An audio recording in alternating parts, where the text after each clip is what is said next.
Okay, I'm on with another message, and I'm just was told to crank as many parables as I could out. But this one is on workers in the field, and it has to do with the workers represent those that are God's people, God's disciples, apostles, and other people that are working.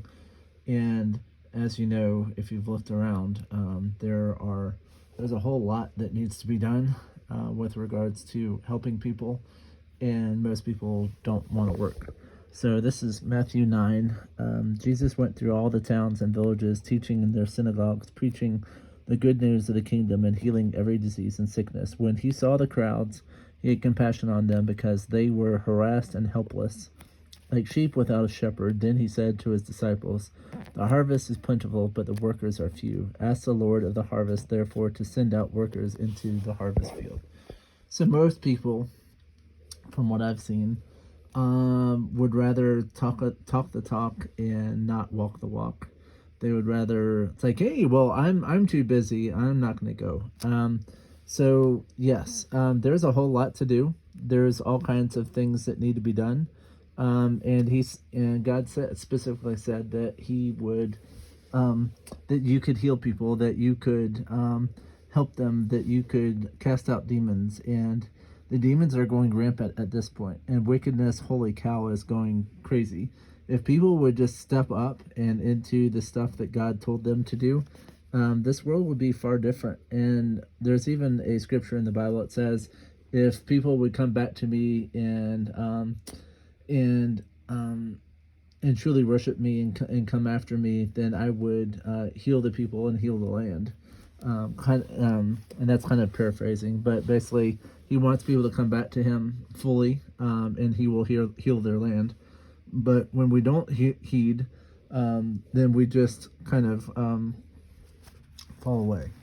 So, um, and then we go to the parable of the workers in the field. So this is Matthew 20. For the kingdom of heaven is like a landowner who went early in the morning to hire men to work in his vineyard. So these are the people that, from a very young or early age, knew that they wanted to be a missionary, knew that they wanted to work in the field, and so they went out early. And so they've been battling the whole time. He agreed to pay them a denarius for the day and send them into his vineyard. So he gives us heaven, like he gives us things because of working the field, and it's not we're not saved by works. We are saved through His blood on the cross, and by us believing and saying that He is our Messiah, that He's our God and King. So about the third hour, he went out and saw others standing in the marketplace doing nothing. He told them, "You also go and work in my vineyard, and I will pay you whatever is right." So they went. So the vineyard is earth. The vineyard is the earth, and we are just we're here for a short time to get skills to work for Him and to do the work that He has commanded. He went out again about the 6th hour and the 9th hour and did the same thing. About the 11th hour, he went out and found still others staying around, and asked them, "Why have you been standing here all day long, doing nothing?" "Because no one has hired us," they answered. And some people don't realize that they have talents and abilities. Some people are like, "Well, I don't really have anything to offer." It's like, there are some people that are the like the are told what to do, and they go at it, and they're hard workers. There's other people that are, and that's kind of like the body of Christ. It's like there are some people that know accounting. There's some people that are good at teaching. There's some that are good at preaching. There's some people that are prophets among you. There are people who are really good with landscaping to help out the outside. There are some people that are really good singing. So we all have our part, and the sad thing is most people are not doing their part. Most people are like, "Oh, I would rather be in darkness," and or maybe they're not living in darkness, but maybe they're just like lukewarm. It's like, well, I kind of like this world, but I want to be with God, but I'm still in. So you're lukewarm. He also said, "Go and work in my vineyard." When evening came, the owner of the vineyard said to his foreman, "Call the workers and pay them their wages, beginning with the last ones hired, and go on to the first." The workers who hired about the 11th hour came and each received a denarius. So when they came, who were hired first, they expected to receive more, but each one of them received a denarius, because that's what we agreed upon. When we came to this world, we agreed. It's like, hey, this is the stuff that you will be doing. This is the stuff that you agreed to.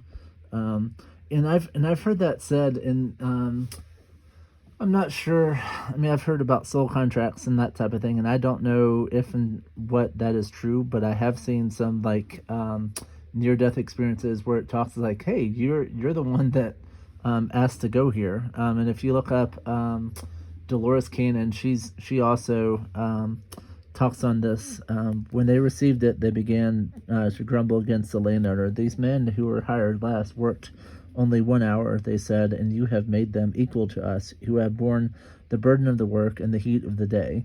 But he answered one of them, "Friend, I am not being unfair to you. Didn't you agree to work for a denarius? Take your pay and go. And I want to give the man who was hired last the same as I gave you. Don't I have the right to do what I want with my own money? Or are you envious because I am generous? So that the last will be first and the first will be last." So, yes, we are in the field, and we are on this earth. And some of us, yes, some of us, we get to God earlier, and so we have a lot harder of a road to hoe. I mean, some of us, it's like we're born into the Christian relationship, and then there's others who are born into the relationship with Him, and then fall away, and then come back. And then there's others that fall away and don't ever come back. Yes, this world, it says to have no part of this world. It says to not be a friend of the world. It says to be a friend of God.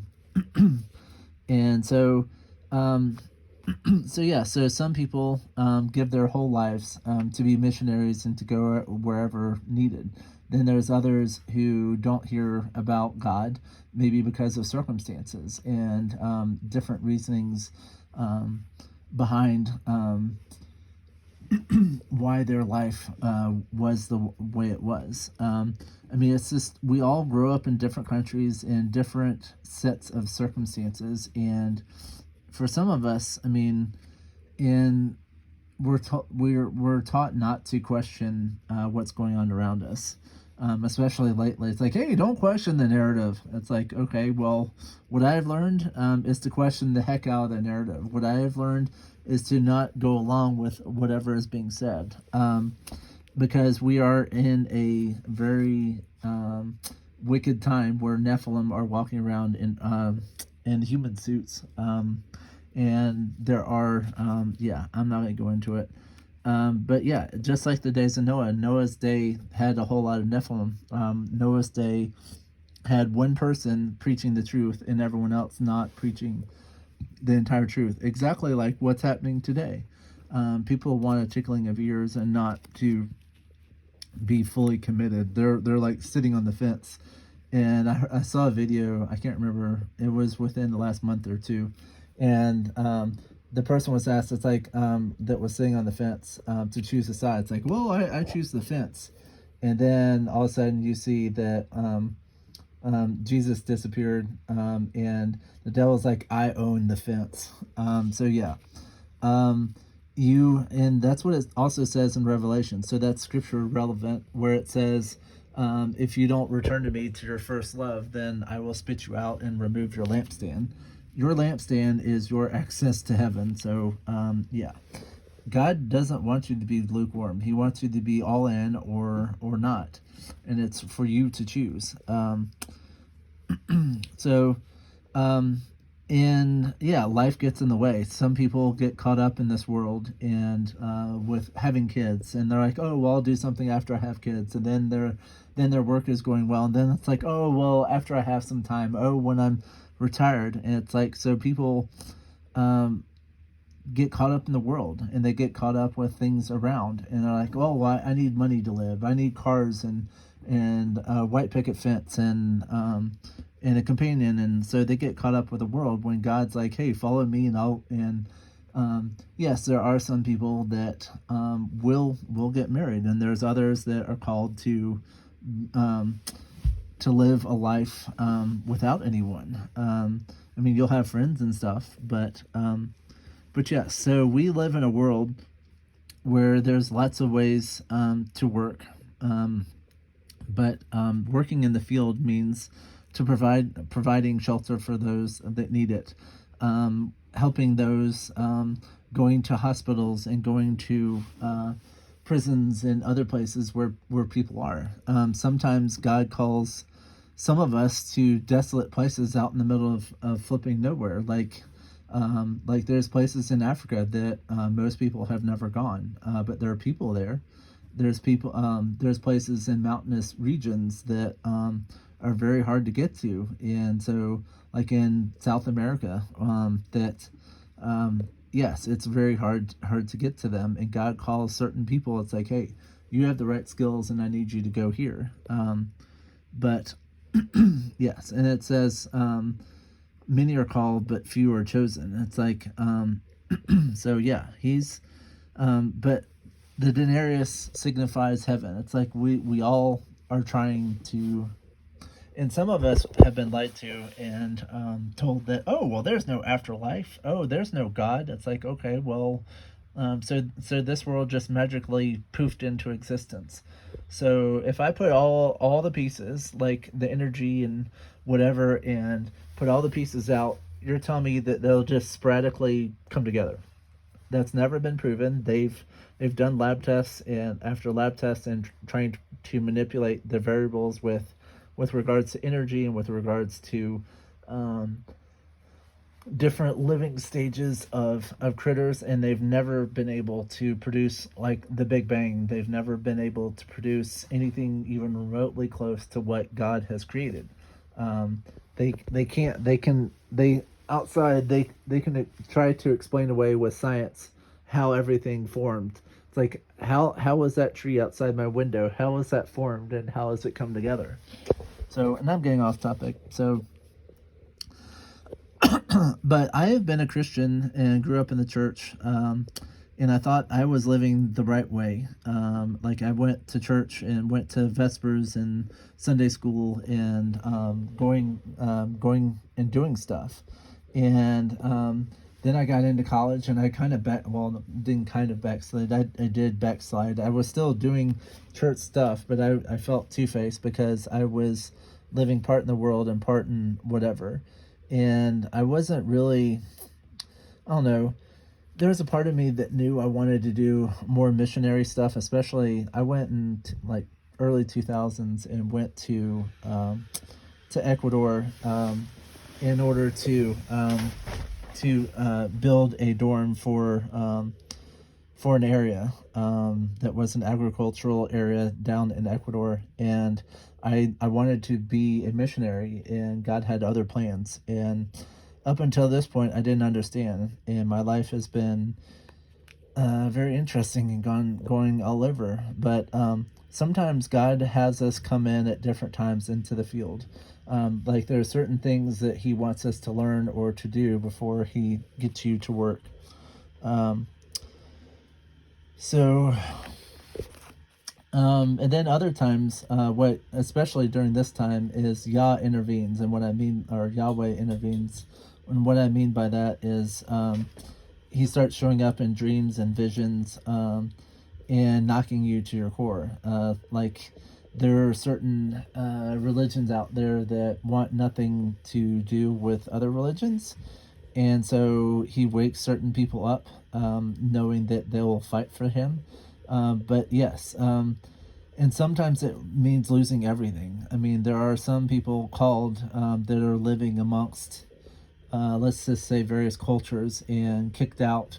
It's like, oh, how dare you defame our name? And it's like, and they are kicked out because it's like, okay, well, you can't be one of them. I mean, we're called the goats. We're called the goyim. Oh, you can't be part of them.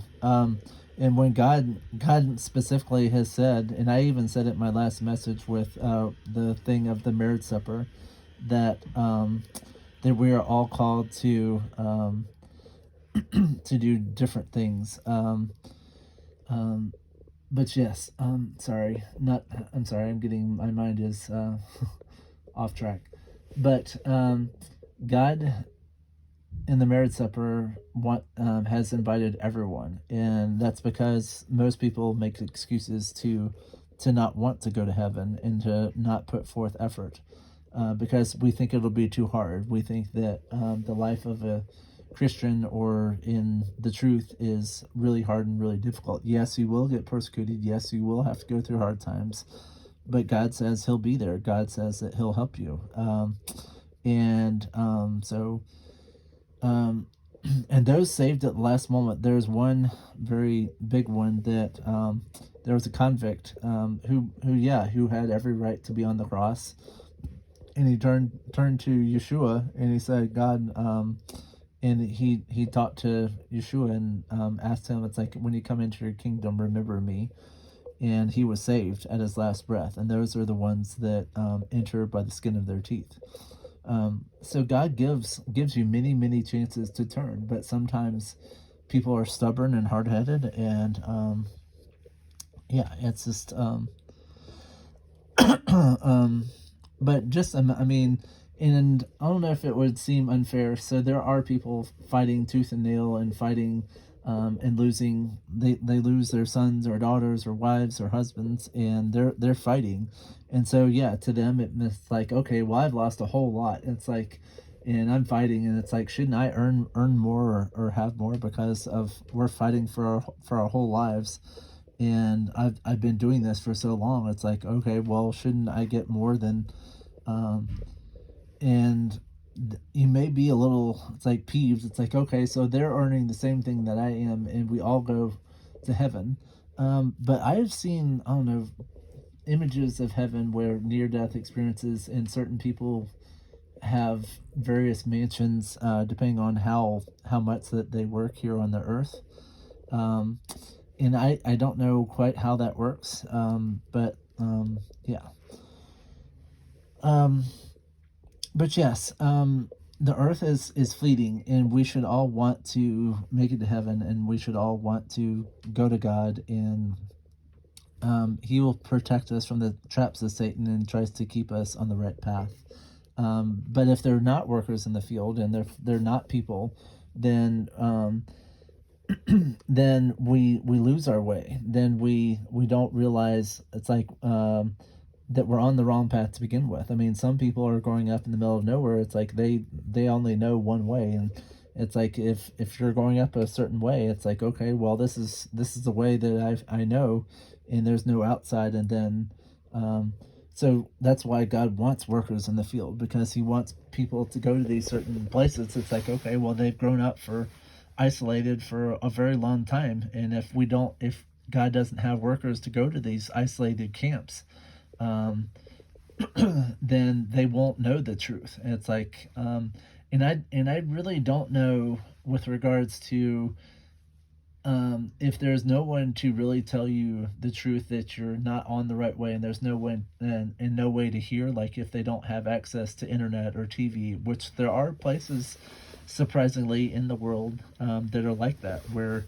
they're so isolated that it's very that they know no other life, and that's why God's people need to step up and go to these places. You may be really good at living in a backpack and willing to hike and go way in there, and so He may call you at a different time. Um, and I think our physical effort is also taken into consideration. It's like, you may not have the physical capabilities of going to certain places, so He does call people. And the bad thing is the devil also has put the weeds out there in the field. He's put traps and snares out there, and God helps us with these. But the devil does try everything he can to take us out. I mean, that's why you see abortion. That's why millions and millions of people are aborted all the time. It's because the devil convinces them. It's like, hey, you don't want this baby. You were blah blah blah. So he gets you to try to get rid of the person, and there are people that should have come to this world, but their life was cut short. So um, yeah, and so you also have to count the cost, and God says to count the cost before you take any steps. It's like and to know it's like what you're getting into. It's like you can potentially lose your life. You can potentially live in harsh conditions that you may not be like like me. I mean, you may be in a nice, comfortable place and having to go to a place where the walls aren't as nice, and it's like they make things out of whatever they can get their hands on, and you may not have running water. You may not have accessible food all the time. You may encounter diseases that you've never encountered before, and it may cost you everything you have in order to get to these different places. Um, but but yes, life can be very different for you. But sadly, we live in America, and people would rather have the cars and the money and all this glitz and glamour, and it's they're too caught up in this world, and I think we are very blinded by the truth, and we don't want to leave this. Whereas if you grew up in like Africa and heard the truth, or if you grew up in these isolated pockets and it's like, oh well, I heard something wonderful and it's changed my life, and that's when people go out there and into the field. I feel like I've rambled a little bit, but hopefully you got the gist. But yes, yes, we are on the field of Earth, and there are chances for us to be a part of it and to be workers in it. So thank you for joining me. Hopefully you got something out of it. Uh, and yes, so the one final thing is this field is about to majorly change. It is about to be upended, and there's going to be severe plagues and famine and sword and all kinds of things coming on the land. And then he'll want people that are going to be in the field to help those around them and to fight. There are certain people out there that are there to protect and to lead and to guide. And so these are, and yes, I have counted the cost. I know what I'm getting into. Well, actually, I know partly what I'm getting into. But yes, being a worker in the field, but it's rewarding. You may not be getting rewards here on earth, but when you get to heaven, there may be rewards waiting for you. So just don't give up, and keep on the good fight. Bye for now.